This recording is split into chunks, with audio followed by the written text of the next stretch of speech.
Hello everyone and welcome back to the channel. So in today's video we will be taking a look at some of the common terminologies used in the field of ethical hacking. Now these are some of the terminologies that you should be familiar with if you are planning to begin your career in ethical hacking or cybersecurity. So in today's video we will be taking a look at some of the very simple but yet very useful terminologies in the field of ethical hacking. So let's begin.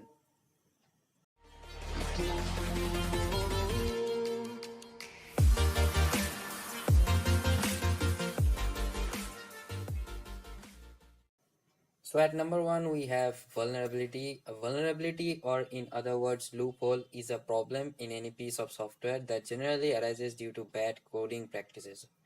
It ranges from low priority to severe and is generally the cause of systems getting hacked or compromised. Now let's give a very simple example as to what it is. Let's say a construction company constructed a house, and let's say at a certain point or at a certain location in the house, the masons left a certain hole or something from which thieves can easily enter inside the house.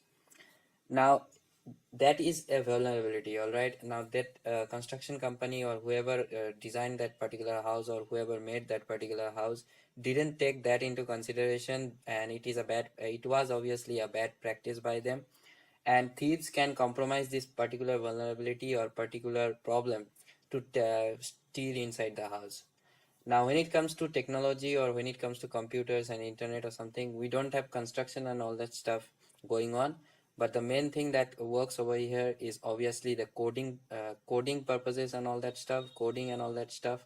So whenever any bad coding practice happens, a vulnerability arises. Now it is not that the developers or whoever designed that particular software make these kind of vulnerabilities or leave these kinds of vulnerabilities by purpose. It is actually discovered by some other team or maybe the internal team as well at a later phase when the software or the tool is in the market or is being used by many people out there. So next up we have something known as patch. A patch is just the repair code to fix a certain vulnerability, and patches are generally released with software updates or operating system updates, and that is the main reason why we highly recommend everyone to update their operating systems or apps. Now as I said, let's take that example of the construction company once again. Now, as I said, there is a hole in the house from which the thief can enter inside the house. Now, if the construction company is later informed about that particular hole or something, and if the construction company takes into account of that and later decides that no, we should fix this particular hole, we should construct a wall over there or something so that thieves from outside cannot enter inside the house. So that is a patch. Now, whenever a vulnerability occurs in a certain software or is discovered in a certain software, it is generally reported to the developers team or the development team, and the development team analyzes the problem, analyzes the code, analyzes the POC or whatever as to why that particular vulnerability occurred, and then they fix the particular vulnerability by changing the code or making some modifications in the code.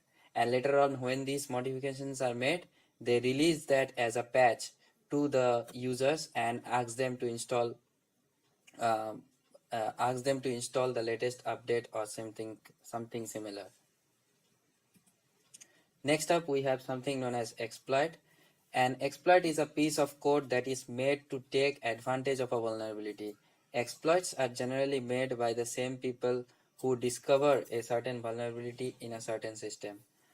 Now, as I said, if let's say if we take that particular construction example once again, let's say that a team or a certain people discovered that in a certain house that hole is present, and let's go from there inside the house and steal everything.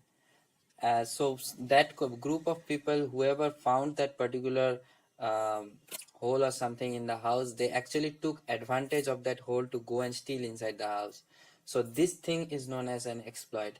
Now generally exploits are designed by some other team or some other people, and it's not those team or those people are generally not the part of the development team of the software, and they generally design an exploit to gain access to the system through that vulnerability or something similar. Next up, we have something known as CVE, or Common Vulnerability and Exposures. CVE is a list of entries, each containing an identification number, a description, and at least one public reference for publicly known cybersecurity vulnerabilities. An example of that could be CVE 2019-5786. As you can see in the number that at first the year appears, that is 2019, that is the year in which the CVE or that particular entry was released. As you can see, this is a 2019 entry, and then you have a serial number that is 5786, which is basically a serial number describing as to the index or the serial number of that particular entry. Now, as I said, every vulnerability should have a particular index, like you have a certain roll number in your school. Similarly, every vulnerability, every discovered vulnerability has a certain number associated with it.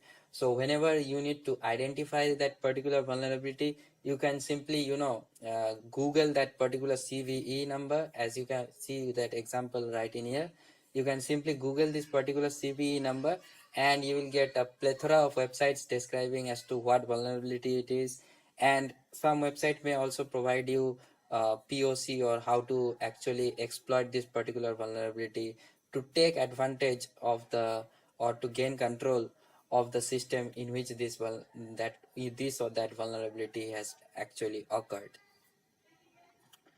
So that's it for this video, and I hope to see you guys in the next one. Peace.